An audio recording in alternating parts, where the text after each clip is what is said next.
Well, howdy there, Internet people. It's Bo again. So, today we're going to talk about Dr. Birx and Dr. Fauci, former President Trump, and being an advisor to the president and what that entails, and what that requires, and what it required in Trump's case, because he might have been a little different than other presidents.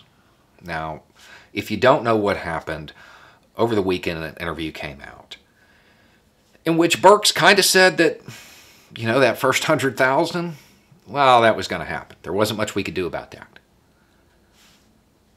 But everything after that could have been mitigated, severely reduced.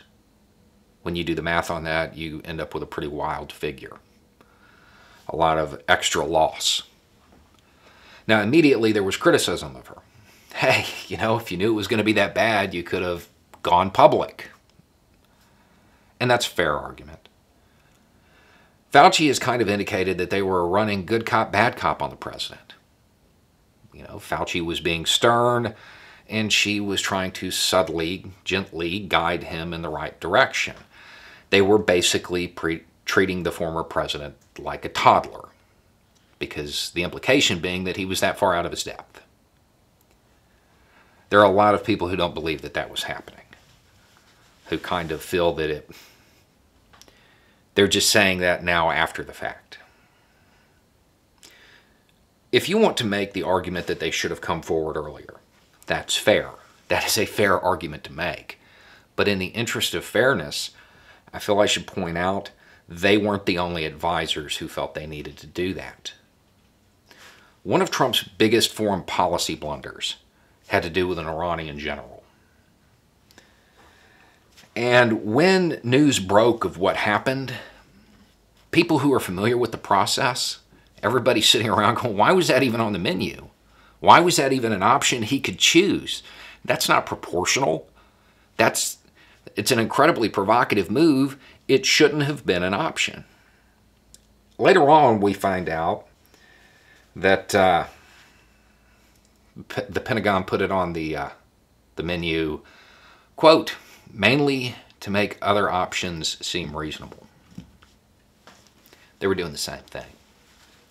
They had become so accustomed to the former president making the wrong move that they were treating him like a child, giving him extreme options, hoping he would pick the right one. And incidentally, it worked at first.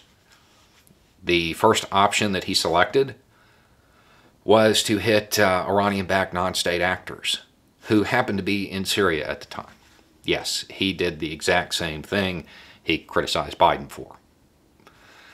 And then he turned on the TV, and he didn't like the protests, so he authorized the option that was put on there because no reasonable person would pick it.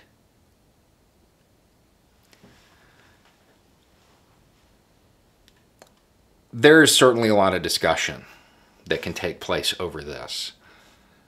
But one thing I don't think should be glossed over is the fact that we had a president for 4 years whose advisors were so accustomed to him making the wrong choice that they started treating him like a child. That's bad enough. But then that same president had a whole lot of support at the end of those 4 years because people weren't looking at results. They were listening to talking points. They were listening to them being told what they wanted to hear. And they were looking for an R at the end of the name.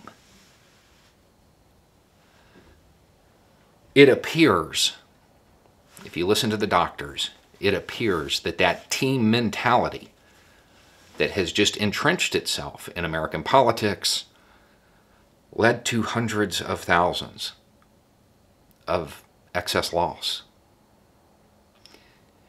That might be something we want to consider as a country moving forward. Maybe we should be more focused on the country rather than our team.